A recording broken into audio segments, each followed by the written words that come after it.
So we'll revise several topics other than moment of inertia. And just to have a quick idea, what are the subtopics involved in rotation motion? We'll quickly look at how to calculate torque in simple cases, rotational equilibrium, and then few questions on how to calculate angular acceleration, similar to way we calculate linear acceleration in case of translation motion, and a quick understanding of angular momentum, conservation of angular momentum, rotational kinetic energy, and then we'll go to translation plus rotation. Actually, the topic for today, as given in the syllabus, is rolling motion.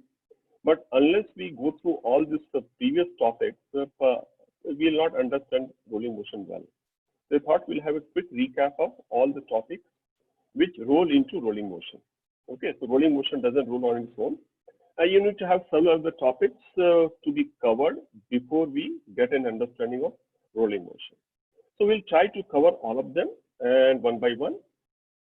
And so we need to go a little faster, but since we have done this topic already, I think you can catch it out quickly. So I'll start with very simple thing with calculation of torque, because some of you may not be very comfortable with calculation of torque.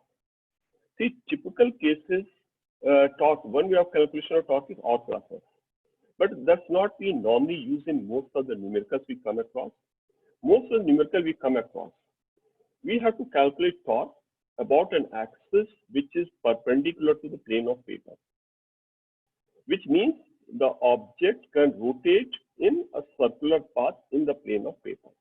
So let's take example. So whenever we have to calculate torque, this is a common situation, and we can calculate torque in terms of magnitude. Magnitude of torque of a force is force multiplied by lever arm. What is lever arm? Lever arm is a distance between a line and a point. Line is line of action of force, and point is point through which the axis is passing through. So if we can find lever arm, finding torque is simple. So we can find magnitude of torque in terms of force multiplied by lever arm. We'll take a couple of examples. So here also we see a 30 Newton force is acting. And torque depends on choice of axis. Suppose I have to calculate torque. What is this torque of this force about point O? Since point O is lying on the line of action of force, the distance of point from the line is 0, torque will be 0. So any torque about an axis which lies on the line of action of force is 0. But suppose I choose a different axis. Suppose this rod is pinned about this point, it can rotate about point C. If I have to calculate torque of 30 Newton force about axis passing through C, I hope all are clear what the axis is. Axis is perpendicular to the plane of paper. It means the rod can rotate in the plane of paper. If you have to calculate torque, again, torque, I have to multiply 30 by some distance. What is the distance? Line and point. Which line? This is the line of action of force. So even if line is not extending, I extend the line. And this is the point from where the distance has to be calculated. So I drop a perpendicular. This is the length of the lever arm. This is the length I have to multiply with. Since this angle is given as 45, the lever arm is equal to root 2 centimeters. So this is how we can calculate torque. And this particular case, which way it is trying to rotate. Suppose the rod is pinned about this point. If this force is applied, will the rod rotate in clockwise sense or anti-clockwise sense? In this case, it will tend to rod will tend to rotate which direction? It will tend to rotate in this direction, anti-clockwise. Hence, the torque of 30 Newton force about point C is positive. So I found out the magnitude separately and direction separately. Suppose I have to calculate torque of 10 Newton force about point C.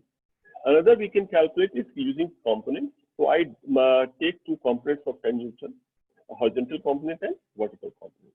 So these are two components. I can calculate torque due to each component separately, and then I add up with sine.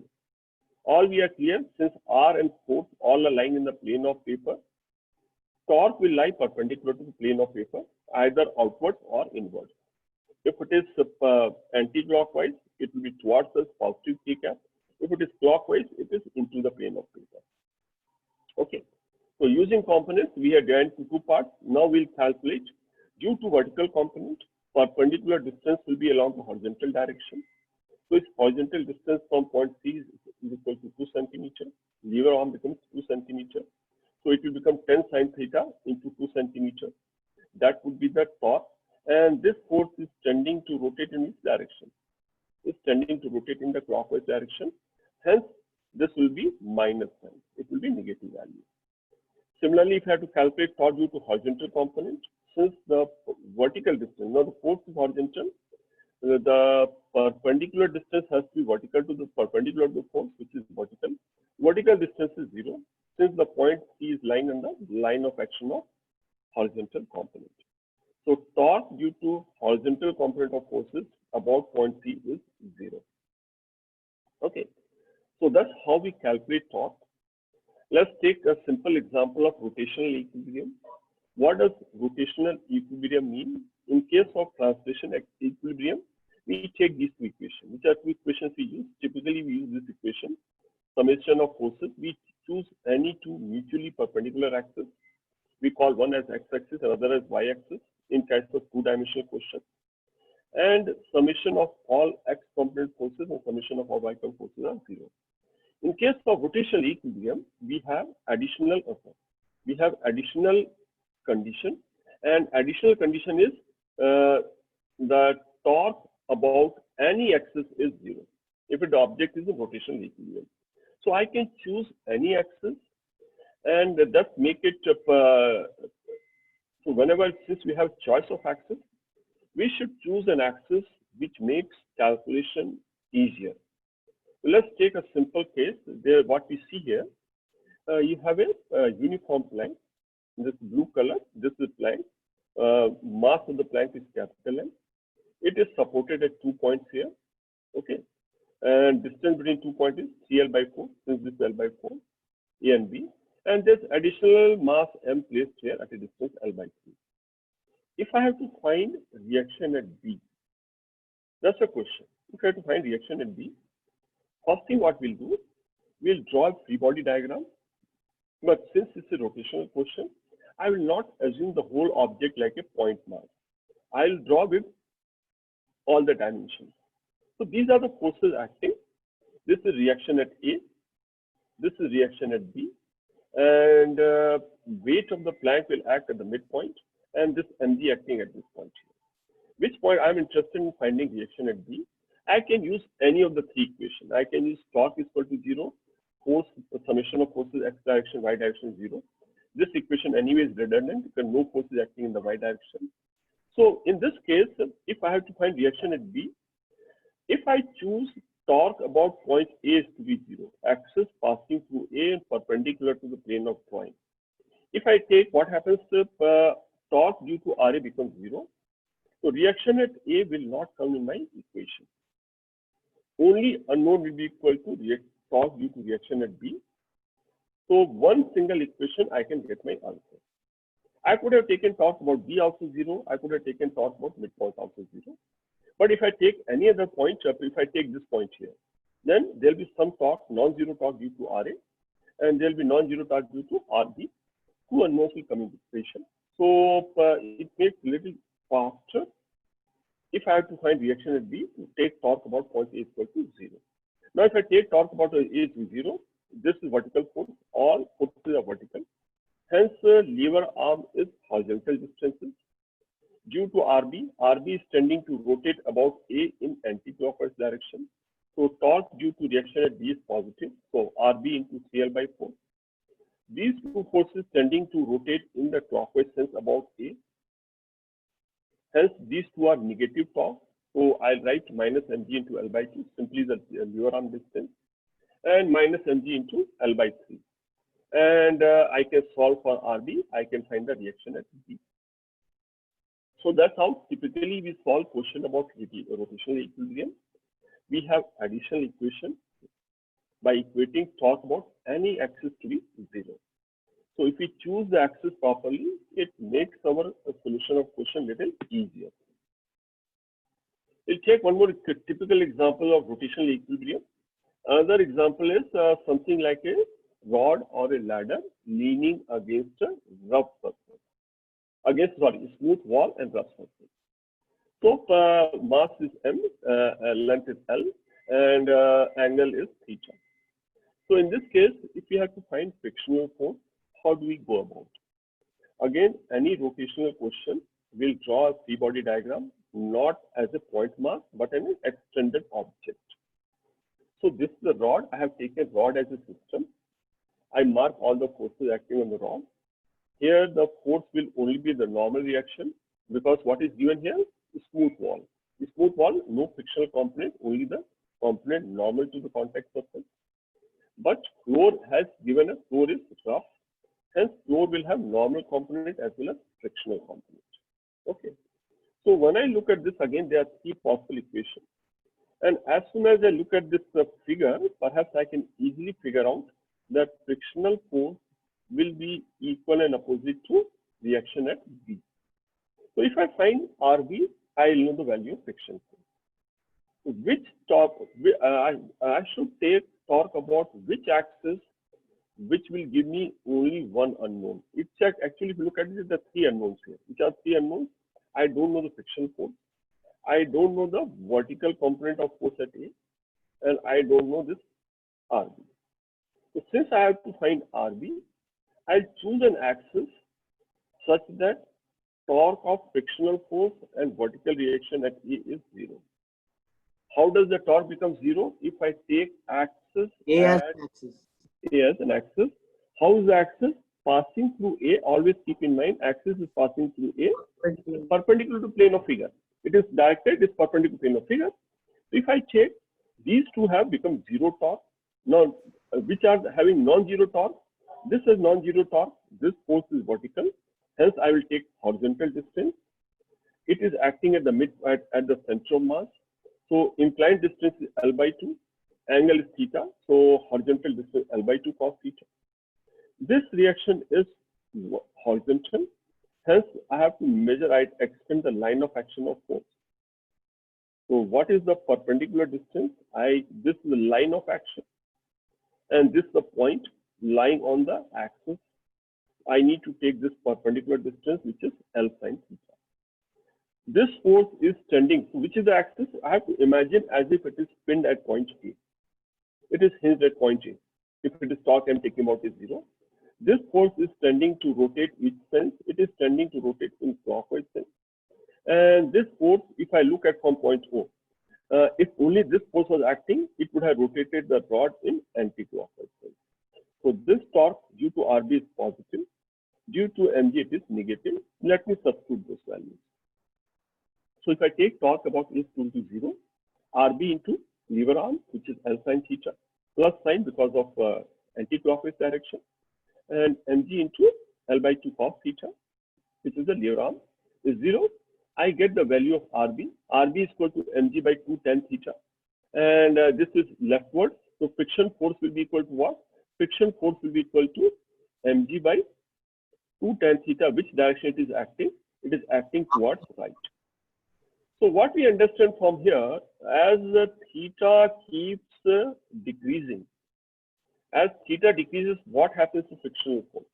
Increases. If theta decreases, what happens? Tan theta also decreases.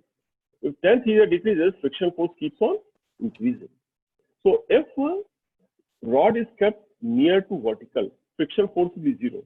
But as theta keeps decreasing, friction force will keep on increasing. But frictional force cannot keep on increasing indefinitely. It has a particular maximum value. What is the maximum value friction can have? mu times normal reaction. And in this case, you can easily find out VA is the normal reaction, which is equal to mg. So what is the maximum frictional force here? Maximum frictional force will be equal to, as theta becomes smaller, friction force will keep on increasing. So what is the smallest angle for which ladder will be at rest? How do you find it out? That's the angle at which the friction force is equal to maximum possible frictional force, which is mu times normal reaction. So how do we equate? We equate this term to mu mg. I get the critical angle at which it is on verge of slipping. Okay. Let's look at a simple example of where it is not in a state of rotational equilibrium. So this case also, again, this is a vertical wall, and there's a uniform rod, a typical rod, mass is ML. And here angle, note that one, angle theta is given from the vertical. And if I connect one end of the rod, top end of the rod with the horizontal string, it will remain in equilibrium. If it remains in equilibrium, I can calculate the reaction force at A. I can also calculate tension. That's a question of equilibrium. What will happen if I cut the string? As soon as I cut the string, what will happen? It will lose rotational equilibrium. It means it will have a non-zero angular acceleration. How do you find angular acceleration? We need to use similar to linear acceleration. M is equal to A is equal to F is equal to ma. I'll use torque is equal to I alpha. But unlike linear motion, both the things are about a particular axis. So which axis do I need to take torque and alpha about? I need to take the axis about which it is rotating. This is both should be about the same axis, right? About the same axis. Both have to be about axis, fixed axis about which the object rotates. How do I define the axis here? Axis is passing through point A and perpendicular to plane of paper, which makes my task easy. So every point in the plane of paper. Okay. It will if I take this single point also, how it will move? It will move in a circular path in the plane of paper. All particles will undergo circular motion in the plane of paper. Axis of rotation is perpendicular plane of paper. So this question is as simple as finding the value of torque about A and also finding moment of inertia. Can you find this easily? So all terms must be with respect to fixed axis of rotation. In this case, it is about the hinge at A, and axis is perpendicular to plane of figure and passing through A. So we draw the free body diagram. So where I have to take torque about this point, this axis. These two will have zero torque, so no need to take in this account. Only force which is creating torque here is mg, and since force is vertical, this is the line of action of force. So I have to drop a perpendicular from point. So torque is line and a point. Line is line of action of force. Point is point on the axis. And since angle is given from the vertical, it becomes L by 2 sine theta. So I substitute torque mg into L by 2 sine theta. That's torque. And moment of inertia also about A. Moment of inertia is about the end point. So it is ml square by 3 into alpha. I get value of alpha. So what I notice here, as the rod keeps falling, what will happen? Theta will keep on increasing. As the theta keeps increasing, what is happening to sine theta? Alpha also keep on increasing.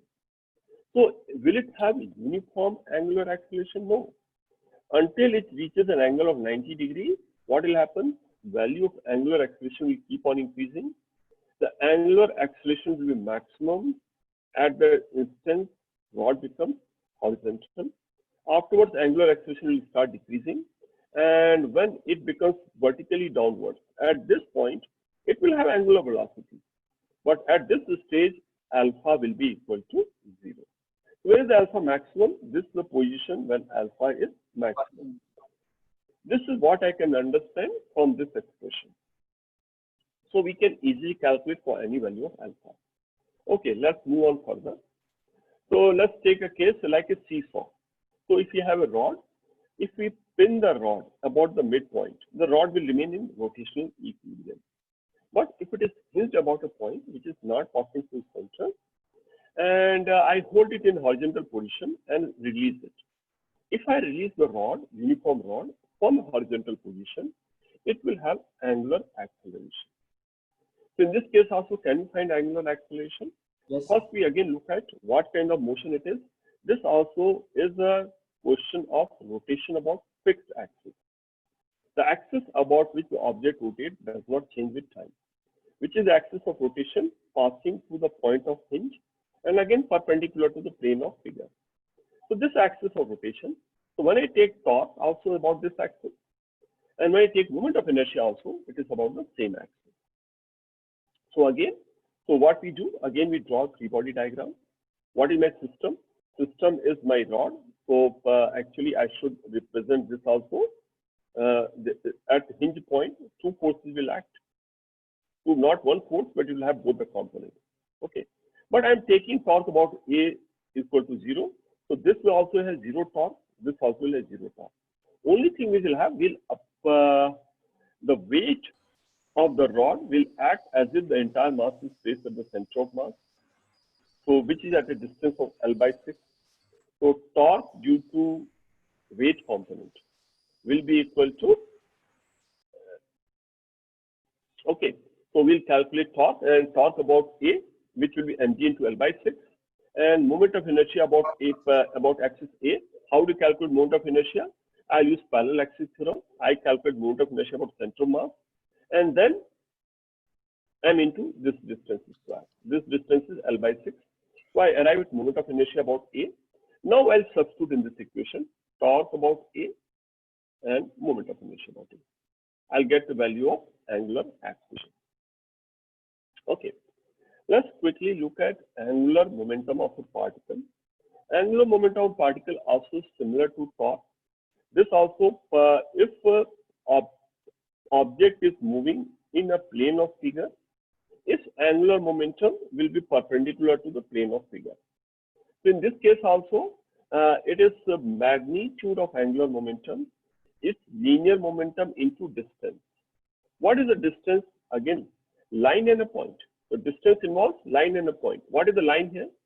Line is line of motion of the particle, and point is axis, point through which the axis is passing. Point through which the axis is passing through the plane. Okay, so let's look at quickly. We can look at if the particle is moving.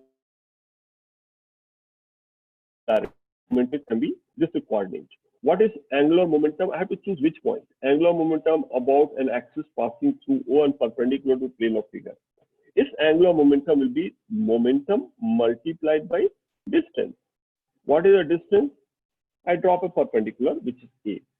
Which direction, if with respect to O, if I observe from O, which direction this particle will appear to be moving? It is appear to be moving in an anti-clockwise direction. Hence, angular momentum is positive. I can write this mv into k, or if I have to write in terms of unit vector, I could have written as mv a theta. Similarly, if this particle is moving, here the perpendicular distance becomes b, angular momentum becomes equal to 2 mv into b, but this particle is tending to move in which direction? It is moving in the clockwise direction. Hence, I write a minus sign. Similarly, this particle also I can write. Okay, that we have taken both on in x and y axis. If I take a general point means the object is at a coordinate a and b, and it has velocity in both the components. It has velocity which is not either in x direction or y direction. Velocity has both x component and y component, as happens in case of projectile. So how do you calculate angular momentum? So it has a linear momentum in x direction. It has linear momentum in y direction. So what we do, we calculate angular momentum due to each component of motion and take the vector sum. Okay. So due to x component, velocity in the horizontal direction. Hence, I will take this perpendicular distance from O, where the axis passing through and perpendicular to plane of figure. And this distance is equal to y coordinate, which is b. And this is rotating this direction, this is direction. This is clockwise. So due to this component, angular momentum will be mvx into b with minus sign. Minus sign because of clockwise. Due to y component, this is the line of motion. So I have drawn a line into perpendicular distance. Perpendicular distance is measured along x-axis, which is a coordinate. And this particle is, as seen from O, is moving in an anti-clockwise direction, hence it will be plus. So due to y component, mvy into a, momentum into perpendicular distance. That's how we calculate angular momentum of a particle. What is angular momentum about an rotating object? If object is rotating about axis passing through A, its angular momentum will be equal to I IA into omega. So moment of inertia also has to be calculated about axis of rotation. So if this is a uniform rod, pretty simple. If it is rotating from midpoint, then ml square by 12 into omega. But suppose it is rotating about this point here, and angular velocity is omega. So which direction? This all particles on the rod are moving in the plane of figure. How it is moving? This is the center point. So angular momentum will be perpendicular to plane of figure. Even the axis also is perpendicular to plane of the figure. Angular velocity also is perpendicular. What is the direction of angular velocity? Clockwise. So direction of angular velocity is this. This is the direction of omega into the plane of figure. Right hand. It is going to the plane of figure. So angular momentum also will be minus. What is the angular momentum? IA into omega. What is IA? I have to calculate moment of inertia about this axis, parallel. parallel axis, which are done in previous case, which comes to ml square by 9 into omega. That's angular momentum. Okay. Then we also come across similar to conservation of linear momentum. We have conservation of angular momentum. So let's read that again carefully. So L indicates angular momentum. So angular momentum of a system about an axis remains constant if torque about the axis due to external force is zero. So it may happen angular momentum is, we can't say angular momentum is conserved. If no force is acting, angular momentum remains constant about any axis. But if external forces are acting, so even if external forces are acting, still the angular momentum will remain constant if about an axis, if torque about that axis due to external forces is zero. So let's take this case here. This is something you can visualize this one. You just imagine a space. There's a rod here. Rod is made to rotate about an axis passing through center, and rod is rotating in the plane of the figure. This is how the end piece of the rod is rotating. So when the rod rotates, will there be any force acting in the hinge? Yes, force may act in the hinge. So there may be some forces, we don't know which direction. So if we don't know which direction, there may be horizontal component and vertical component. So are there external forces acting? Yes, external forces are acting. But if I take torque about A, what is the torque about A? Torque about A due to external forces. Since all the external forces are passing through A, torque of external forces about A will be equal to 0. Hence, I can conserve angular momentum about A. So let's say, so there's a rod and there are two tiny rings. A uniform rod is rotating about a vertical axis to A. It has two small rings. What is the meaning of a small ring? The small ring is R is much, radius of the ring is much smaller than compared to linear dimensions here. So whenever ring is small, we take the moment of inertia of a ring lying in its own plane. If the ring is lying in its own plane, we take moment of inertia. Sasha. Sir, how exactly do we know the direction of hinge forces? Sir? Direction of the hinge forces. Okay. If direction of which forces? Hinge forces. Hinge forces. See, hinge force is okay. You tell me, how do we know the direction of forces on a rough surface? See, what does rough surface mean? Rough surface basically means it will have a component perpendicular to surface. It will have components along the surface. So since we don't know the direction, that's why we take two components. So what do we do in case of hinge? We don't know what direction the force will have. So what we do? If we don't know the direction of forces, we have to take as both the components. And depending on motion, sometimes it is possible to calculate the force. Sometimes it may not be possible. But many cases it is possible to calculate.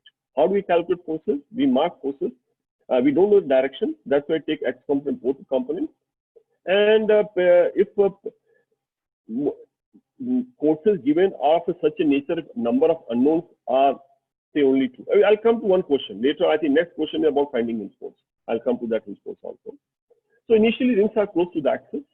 So in this case, what is the axis of the ring? Asher, since you asked the question, can you define what would be the axis of this ring which are mounted on the rod? What will be the axis of the ring? The rod itself. Rod itself is the axis of the ring. Okay. So what it is set into rotation. So if the rod is rotating, will the remain initially the rings are close to the axis of rotation. Will they remain there or will they start moving out? They'll start moving out. Because of yes, it will have centrifugal force. And what will happen as the rods keep rotating, the rings will keep moving out. The question is find the final angular momentum when rings reach the end of the rod. This question is based on concept angular momentum about A is constant. External forces are acting only at A.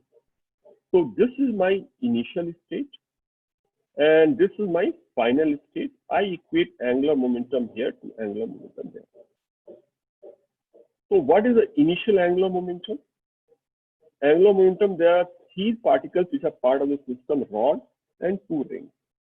Okay, so what is angular momentum? Angular momentum is I into omega. Omega is given here. So for angular momentum for rod, I can easily calculate. So angular momentum initially is I into I of rod plus I into I of moment of inertia of ring into omega. But moment of inertia of the ring 0 is 0 because it is distance is negligible. How far is the ring initially? At a very small distance. So distance from axis of rotation is negligible. So md square is equal to 0. And how is the axis of rotation? Axis of rotation, if you visualize, axis of rotation lies in the plane of the ring. So since ring is small, even mr square by 2 term also is equal to 0. So moment of inertia of the ring initially is 0. That's the angular momentum of the system. Finally, ring reaches at this system. So here again we take moment of inertia of ring about its axis. See, I would have written this is the axis of the ring. What will the moment of inertia of ring about this axis? I would have written ICM plus m into d square. That would have the moment of inertia of the ring. But what is moment of inertia about its own central mass? mr square by 2. Plus, what is the d here? L by t square. Why am I ignoring this term here? Why can I ignore this term here? That's what is mentioned. Ring is small. So I can ignore moment of inertia of the ring about its own axis because this term R is much less compared to L. So what do we write? Final moment of inertia. Final moment of inertia of the rod. Mass is 12 m. Hence moment of inertia of rod is ml square. And the moment of inertia of the ring is only due to m into d square. Its moment of inertia of its own axis is negligible. So I write m by m into L by 2 square into 2 because there are 2 rings. That becomes the moment of inertia. So what has happened? Since the mass will move further away from axis of rotation, moment of inertia has increased. And when I equate these two angular momentums, I get the value of nu omega dash. So this is a typical example of conservation of angular momentum. So what makes the rings go away? Tell me, if you rotate a rod, just imagine if there's a rod. I am looking from the top. The rod is rotating in a horizontal plane. Okay. So I am looking from the rod is set into rotation in a horizontal plane. Just try this one, keep a ring up in the rod and give it rotation. Will the ring remain at the same place? Sir, I know it won't, but what force makes them go away? Like, okay, actually the question is not so simple to answer. Because what people do, if you want to understand, it takes a little longer to explain and it requires very good understanding from your side also to follow. But simple way, if I am looking from the center, is this ring moving away? Actually, ring is not moving away. Ring is moving like in a spiral path. Are you getting what? Akash, how is ring moving? yes, sir, spirally. No, but if I observe from a rotating frame of reference, you understand what is rotating frame of reference? When you From stand the point where it's rotating. you are also rotating. If the rod is rotating, then so that you are always looking in this direction. If you are observing from a rotating frame of reference, It's moving away. If I am observing from a rotating frame of reference, that's accelerated frame of reference. So from that frame of reference, if I have to apply Newton's law of motion, I need to apply pseudo force. What is pseudo force I need to apply? Away. So is it moving away? Actually, it is not moving away. It appears to be moving away if I observe from a frame of reference which is rotating with same angular velocity as angular velocity of the rod. Then it will appear. Otherwise, it has a really complex motion. What is happening? A rod is pushing this ring here. There's a force acting between rod and the ring. So which way the force is acting? Okay. So that's a different question altogether. We'll not deal with that today. Our focus So it is acts only on one side and it moves. Yeah. So it is pushing in this direction. Every time it is pushing in that direction. Okay. Yeah. Some more people have some question. Sir, I didn't understand the axis of rotation of the ring in this case. Okay. So just imagine. Okay. It is axis of rotation of the ring. Okay. Suppose this is a rod. Which axis the rod is rotating about? Now we can see vertical. Yes, sir. Okay. So which plane the rod is now? The rod in the horizontal plane. Horizontal plane. So if I rotate about vertical axis, pen will always remain in the horizontal plane. Yes, sir. If I slip a ring, what will the axis of the ring? Axis of the ring will be the pen itself will be the axis of the ring. I slip a ring here. Yes, sir. Yes, sir. Okay. So if axis is vertical, which plane? What will the axis of the ring? Will it not always remain vertical? Yes, sir. Yeah. So if we are not clear, take a rod, slip a small ring, and rotate the rod. You will get an understanding. Okay. Are you clear? Let me repeat quickly. How is the rod kept here? What is the axis of rotation? Vertical. This pen is an example of rod. So when pen would move, which plane is the pen moving? It's moving in. So that's the definition of axis. If axis is vertical, every particle on the object will move in a plane which is perpendicular to axis of rotation. It will move in the horizontal plane. If I slip a ring, axis of the ring is different, axis of rotation different. You're able to visualize how the ring is. Pen forms or rod forms the axis of the ring. But which plane the ring will rotate? So what is the axis of rotation of the ring? If I rotate this one, what is the axis of rotation? It's the vertical only. Vertical. Okay. So if not, take a rod and do it yourself, and you will follow it better. Okay. Yes, sir. Because the ring is not rotating about its own axis. Yeah, it is not rotating. So you do that one, you'll notice what is the axis of rotation. Yes, sir. And every particle which plane axis ring will always lie in the horizontal plane. What is the axis of rotation of the ring? Vertical axis. Yes, sir. Will ring also not lie in horizontal plane all the time? Yes, it will lie in the horizontal plane. What is axis of rotation? So one way to understand axis of rotation, try to trace the motion of a particle. If I find particle is always in the horizontal plane, very clearly axis of rotation is vertical direction. Yes, sir. Listen, so this is something we calculate. This is conservation of angular momentum. Similar example you come across for something, a disk is rotating. If I add 2 mass in the ends of the disk, what happens? When I place some mass, I am increasing this moment of inertia. If moment of inertia increases, the angular velocity will decrease. So there are questions. This is a typical example of conservation of angular momentum. Okay, let's move on because I have to reach up to rolling. You have to keep rolling. See, if you want to reach rolling motion, you have to keep rolling quickly. Okay. What is rotational kinetic energy? Rotational kinetic energy, well, I'll not, let me finish some part. Rotational kinetic energy when object is having pure rotation about certain axis.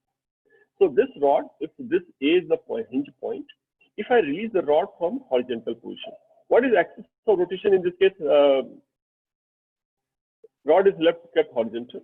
Axis of rotation is perpendicular to plane of paper, and in this case axis is horizontal. It means every particle in the rod will undergo motion in a vertical plane. So if a rod is rotating, A is the axis of rotation. This also is an example of fixed axis of rotation. So whenever object has rotation, a pure rotation about a fixed axis, kinetic energy of the extended object is equal to 1/2 I omega square. And that kinetic energy becomes useful when we use conservation of mechanical energy. Let's take example of conservation of mechanical energy. There's a uniform rod. Initially, it is held in a horizontal position. As soon as I release, it starts falling. Okay. So like this, and say it becomes vertical after some stage. Find angular velocity when rod becomes vertical. So in this case also, mechanical energy remains conserved.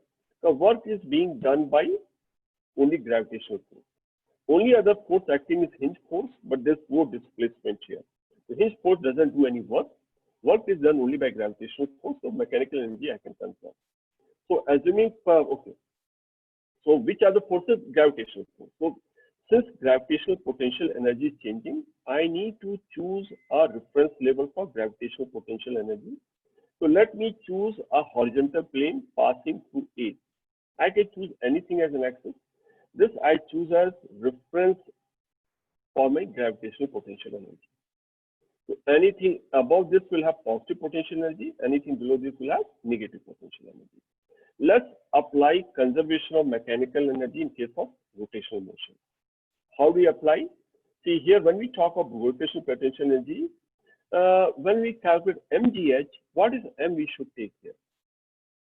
When it is a system of particles, to calculate its gravitational Center of potential mass. energy, we take center of mass.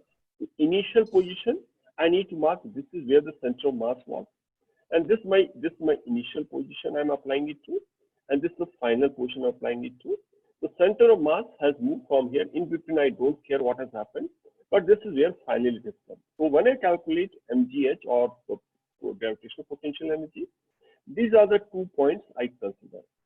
So initial, since this is a reference level, initial potential energy is 0. What is final potential energy with reference to this point? It is below that level, so it will decrease by how much? Mg into Minus I, mlg by 2. minus mg into L by 2. So I write the equation. Initial potential energy 0, kinetic energy 0. So this is initial mechanical energy minus mg L by 2 into 1 by 2 I omega square. I about which? Which I? I about fixed axis Rotational of axis. rotation. So rotational axis 1 by 2 ml square by 3 into omega square. I get the value of omega. So this is a typical example of application of conservation of mechanical energy for an object undergoing pure rotation, right? So suppose I have to calculate hinge reaction when the rod becomes vertical. What is the hinge reaction here? How do we calculate hinge reaction? I can calculate hinge reaction by considering not the motion of rod. I can calculate actually what? Motion of center mass. Okay. So this, what is this? I can assume what has happened. So if I take motion of center mass, I can apply laws of motion to motion of center mass. So let's see how we apply it to this one. So what has happened? The mass which was here, center of mass has moved from this point to this point. What kind of motion center of mass has? Center of mass is having circular motion.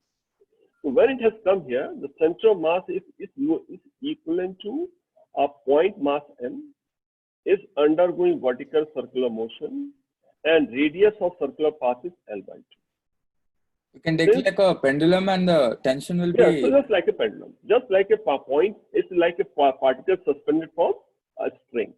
So when it reaches this point, angular velocity is omega, and we apply principle of circular motion. In case of object undergoing circular motion, if angular velocity is omega, centripetal acceleration will be equal to r M omega square r.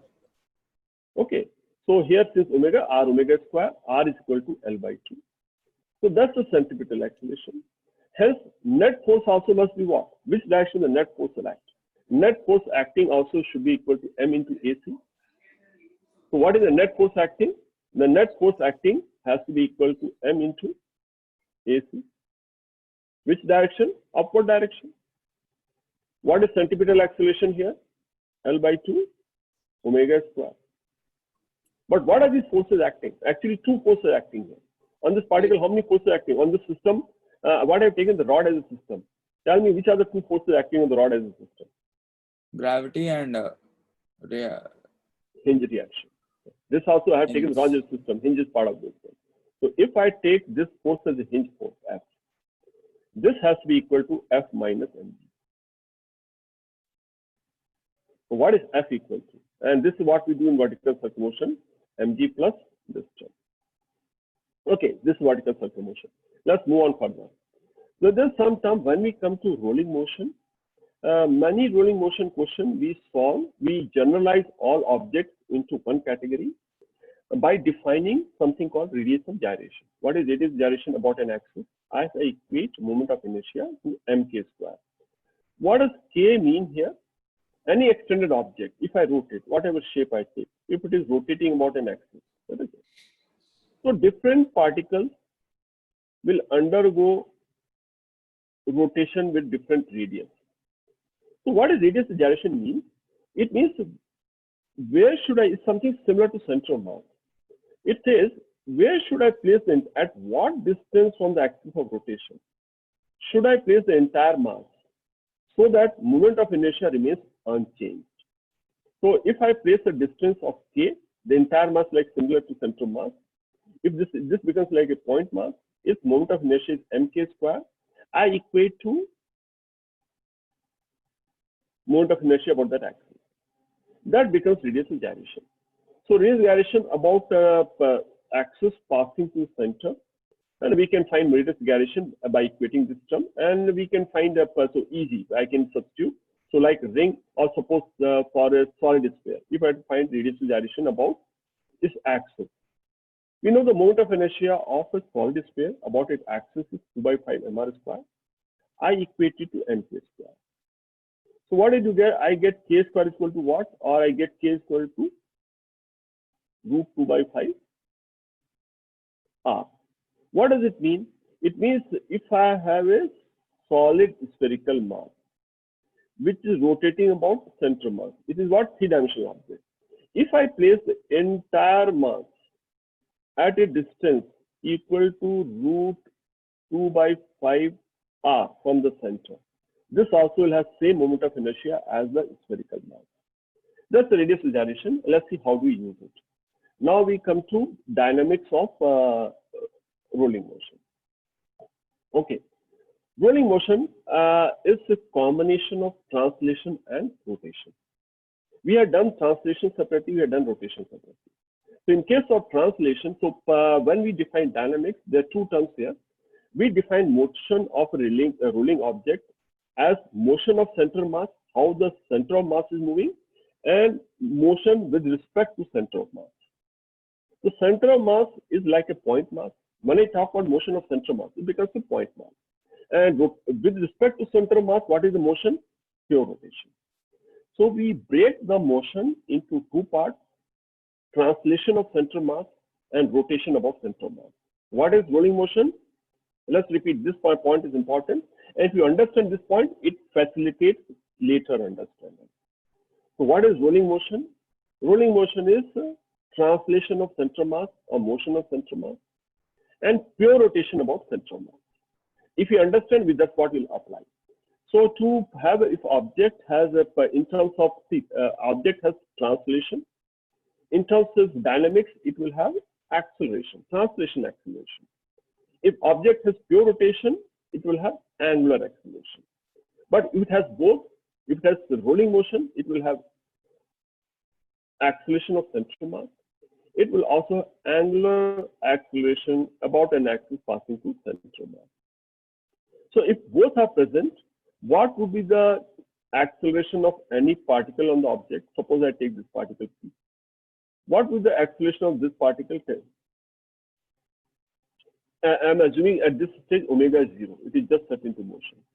If I had to calculate its vector sum of the two, so due to translation means what? Every particle on the object will have same translation acceleration. It will have AC here. Due to alpha, what is the acceleration it will have? The Due to tangent alpha, tangent. So I draw a radial vector and R alpha. So what is the acceleration of a point? It's vector sum of acceleration due to translation, due to rotation. And if it is an angular velocity is also there. Suppose there's angular velocity also. Then one more thing will add, which is centripetal acceleration. It will have C acceleration. Okay. That's the acceleration of any particle, and different particles on the object which is having rotation plus translation will have different values. But there are three things, but each one of them, if you look in isolation, are not too complicated. This actually very rarely we have to use all three, but we understand this what it is. So how do you find angular this AC and how do you find alpha? AC I find using symbol translation motion. Let's see. How do you find AC? Treating the object like a particle. As we have done in laws of motion chapter, all forces we apply at the center of mass. So we draw free body diagram assuming the whole object to be a particle, and we calculate forces and we calculate AC. So it's just like your LOM chapter. Treat as a free body diagram as a particle mass. And how do we calculate alpha? Assume that it is having pure rotation about center of mass. So for calculation alpha, what should be taken an axis? What should be taken an axis as an axis for calculation of alpha? Center of Axis should be taken as axis passing through center of mass. Hence, torque also is calculated about axis passing to center of mass, and moment of inertia also is taken axis passing out center of mass. So first part, what we need to understand, method of calculation of AC and alpha, which is not complicated. So if we know how to calculate acceleration of a point mass, I can calculate AC. If I know how to calculate alpha for an object undergoing pure rotation, I can calculate alpha value. Torque C, torque IC. Okay. Rolling without slipping. There's many questions we come across rolling. Typically, the question come about rolling without slipping. So what does rolling without slipping mean? Okay. So suppose this object is rolling without slipping. See, rolling without slipping means there's a contact here. If it is a sphere, only one point on the sphere is in contact with the surface. If I take 2 points here, what are 2 points? One point let me call it P, other point is Q. P point lies, P and Q are in contact. Q is on the surface, P is on the sphere. If these 2 points are contact, if a rolling without slipping means, if there's no slipping means both have to have same velocity. Since Q is at rest, instantaneous velocity of P has to be 0. Are you getting this point? But if it is continuously rolling without slipping means at any time, velocity of P has to be equal to velocity of P. Then only it's rolling without slipping. And since Q is at rest, velocity of P has to be always 0. If velocity of P has to be 0 along this direction, it basically means acceleration, net acceleration of point P. Net tangential acceleration of point P has to be 0. Then only tangential velocity at all instances remains 0. That's the condition for rolling. What is the condition for rolling? The point of rolling object, which is in contact with surface, that point component of acceleration along the surface has to be 0. It can have an acceleration in this direction, radial acceleration, but tangential acceleration has to be 0. That's the condition for, yes. In the above one, total acceleration, why did we take like I understood the acceleration of center of mass and r omega, r alpha. Then what is the r omega square, sir? If it is having angular velocity, object is rolling. It has angular velocity. If object has angular velocity about center mass, will there not be a centripetal acceleration? Yes, sir. Yes. Okay. Again, I quickly remind this, since you raised this question, let me quickly do that part. See, just look at motion of a particle. Motion is particle M is moving in a circular path. Okay. If a force is acting like this, so it will have centripetal component as well as this component. So in this case, what is the acceleration? Does it have tangential acceleration? It will have tangential acceleration. It will also have centripetal acceleration. So if object is having uniform circular motion, it will only have centripetal acceleration. Alpha is 0. But if motion of the particle is not uniform circular motion, in that case, it will also have tangential acceleration. What is the net acceleration of the point here? Vector sum the two. Same thing here. Okay, sir. Okay. So, and this is something I think going through what all of you can do after the session goes over, you can all of you go each part separately. That's why I made all these notes and all, so that it will be easier for all of you to quickly revise. Let's see how we apply dynamics. It's a simple example. So let's say we take a ball, it's a sphere. We place it up, it has such linear velocity of center mass is v. It also has angular velocity omega, which is equal to 2v by r. What would happen to object placed on a fixed surface if it has this kind of velocity? And this is what we do. You know, sometimes we take the ball, we give it a spin and place it on the surface. So in this case, will there be slipping or not? How do you find slipping or not, and which direction the friction force will act? So we are looking at motion on fixed horizontal surface. What are parameters given here? V is the velocity of center mass. Omega is the angular velocity of the object. Because angular velocity is not of a point. Any 2 points, if I take on the object, all 2 points, line joining 2 points will rotate with the same angular velocity. That's why we talk of angular velocity for an object. And let's say the angular velocity given as 2v by r. Now question comes, contact surface is r. Which direction the friction force will act? Okay, to understand that one, I'll draw a simpler case.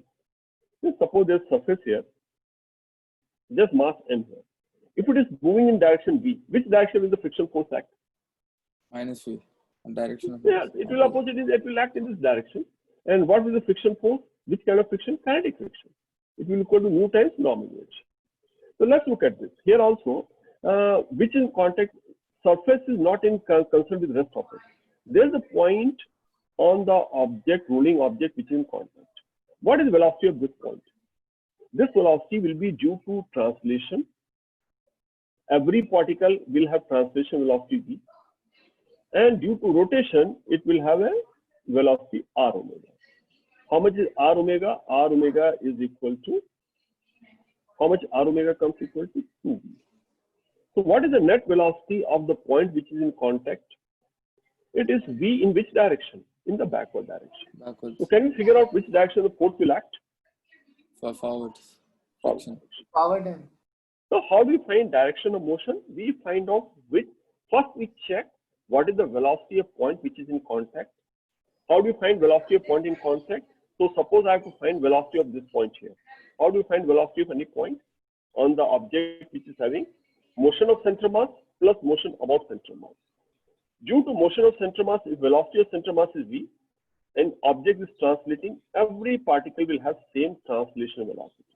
So first I mark translation velocity v. And since in addition to motion of center mass, it also has rotation motion about center mass with angular velocity omega, so any particle will have a velocity perpendicular to radial component r omega. So similar way I found the velocity at this point.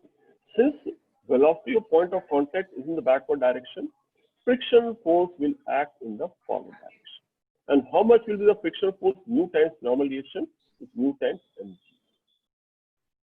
Now, can I calculate acceleration of center mass? Yes. How do I calculate center mass? I'll draw the free body diagram. I treat it as an object.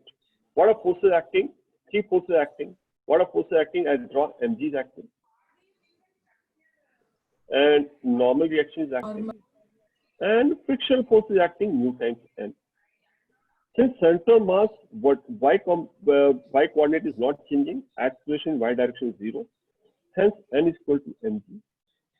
Hence, frictional force is equal to mu mg. And hence, AC, easily I can calculate acceleration of center mass is equal to mu times.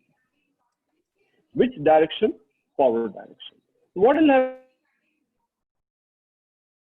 If you keep a ball, give a high spin and keep it on the surface, what will happen? The speed will keep on increasing. As this keeps increasing, this velocity will keep on increasing. How do we calculate alpha?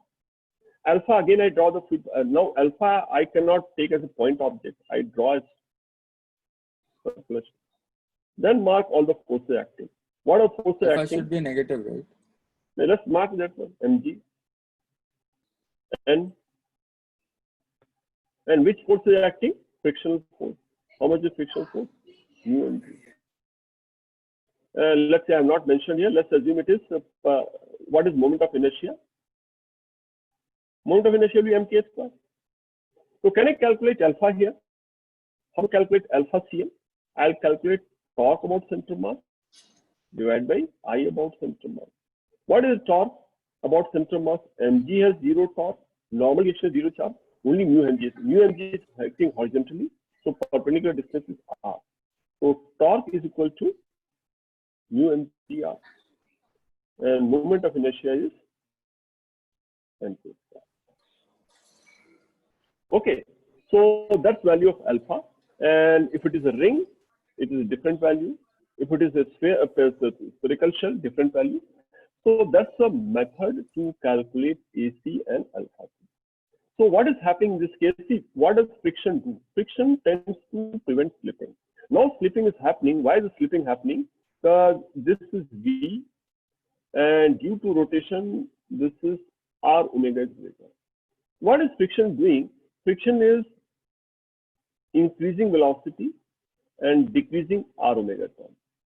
So what will happen? Friction force will act until V increases to such a value and omega decreases to such a value that V dash becomes equal to R omega dash. And what will be V dash after time t? V after time t will be equal to V plus, that's velocity after time t, velocity of center mass. And what will be the omega value after time t? Alpha, omega minus alpha t. Omega minus alpha. So when would it slipping will stop? This is the condition for slipping to stop. And then we can calculate all the terms, how much will be the translation, all this thing we can calculate. So this is dynamics of rolling motion. How would we calculate dynamics of rolling motion? Rolling motion is translation of center mass and pure rotation about center mass. How do we calculate velocity at any point on the object? We calculate velocity as vector sum of velocity due to translation plus velocity due to pure rotation about center mass. How do we calculate acceleration? In the same way. So dynamics, we need to calculate AC and alpha c. And how do we calculate AC? Treating the whole object as a particle, like first Alluin chapter, and applying all the forces acting at center mass. And we calculate acceleration about center mass by drawing a body and calculating torque about center mass and moment of inertia about center mass. Other typical example is rolling on an inclined plane. How much time are we left with? 5 minutes. Okay. So if object is rolling on an inclined plane, okay.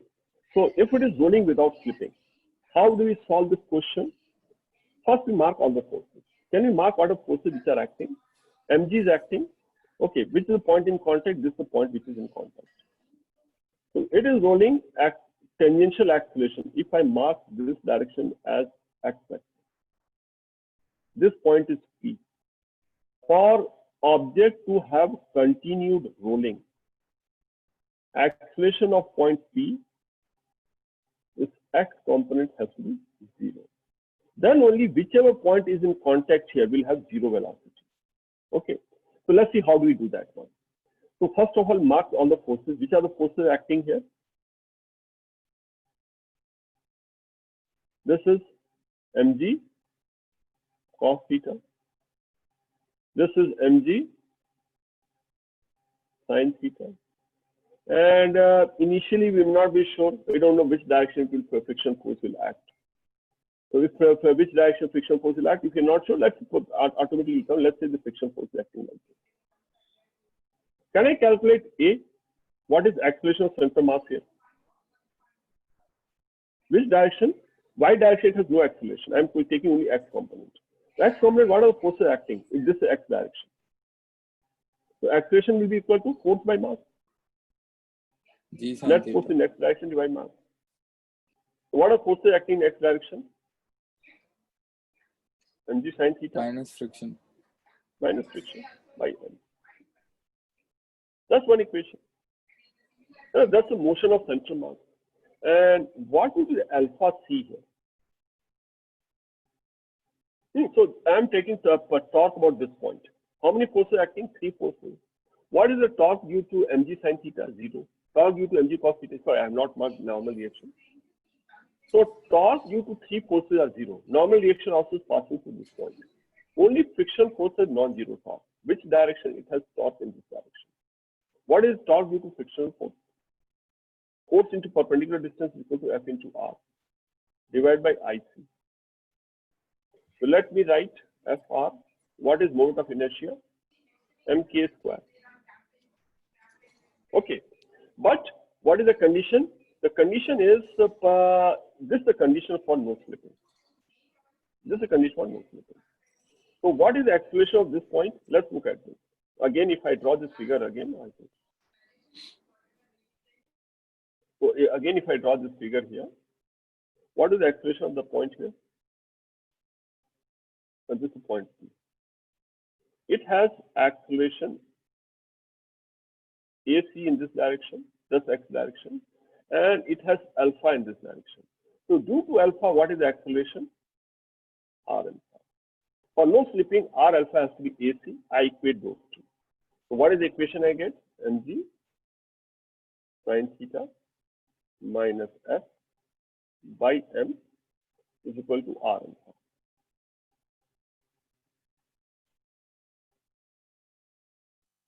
Which gives me value of F. If I simplify, what is the value of F? F is a force which is equal to mg sin theta divided by 1 plus R square by K square. So how do I remember friction? If friction R comes, R sound comes before K sound. That's why R comes in the numerator, K comes in the denominator. You simplify this one, you get the value of friction force.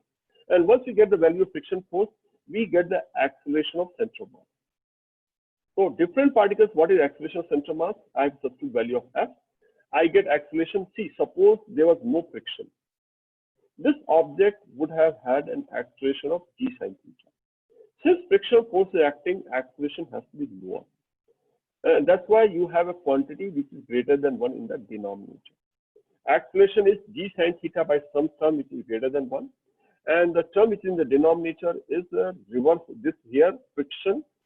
Here, denominator is R square by K square. Here becomes K square by R square. That's the acceleration. Okay. So many questions about ruling on inclined plane depends on these two formula, knowing friction formula and acceleration formula. So suppose a question is given: a solid sphere and spherical shell are released from same inclined plane. Find the ratio of time taken to roll down equal distance. Okay. So which different particles will, here also when we talk about equal distance, we are talking motion of center of mass. So in case of both are having constant acceleration, so distance travel is 1 by 2 AT square. What we need to do, we need to find acceleration of both. What is acceleration formula in case of solid sphere? In case of solid sphere, acceleration I will substitute. Acceleration is K square by R square. In case of solid sphere, how do you find K square by R square? I write 2 by 5. Mr square is equal to Mk square. So what is K square by R square? This coefficient is nothing but K square by R square. So acceleration of solid sphere is G sin theta divided by 1 plus 2 by 5. In a similar way, acceleration of a spherical shell will be equal to G sin theta by 1 plus 2 by 3. Once I have acceleration, time will be inverse square root of the acceleration. I substitute these values, I can find the time taken. So any question which involves rolling of a round shaped object, it could be any of the 4 shapes. That's why it's solved in terms of K. I can find out those answers. Okay. You have any class after this? Soon after this? Jamshed's class. Okay. So I'll stop here. In case of rolling kinetic energy, if we roll, we add both of them: rotation energy and translation kinetic energy. What is rotation kinetic energy? 1 by 2 I omega square. And questions involving, we can solve such kind of questions. Suppose any shape, it has fallen by distance h. So loss of potential energy is equal to mgh. But mgh is equal to translation energy plus rotational energy. How much is rotational energy if object is not slipping? 1 by 2 mk square omega square. Omega square is equal to v square by r. So the total energy is equal to 1 by 2 mv square. 1 plus k square by r square is equal to mgh. Using this object rolling down or rolling up, I can solve questions involving conservation of mechanical energy. Okay, so angular momentum, I leave it. So I'll stop here. So end the session here. And all of you just go through the whole part of it. And hopefully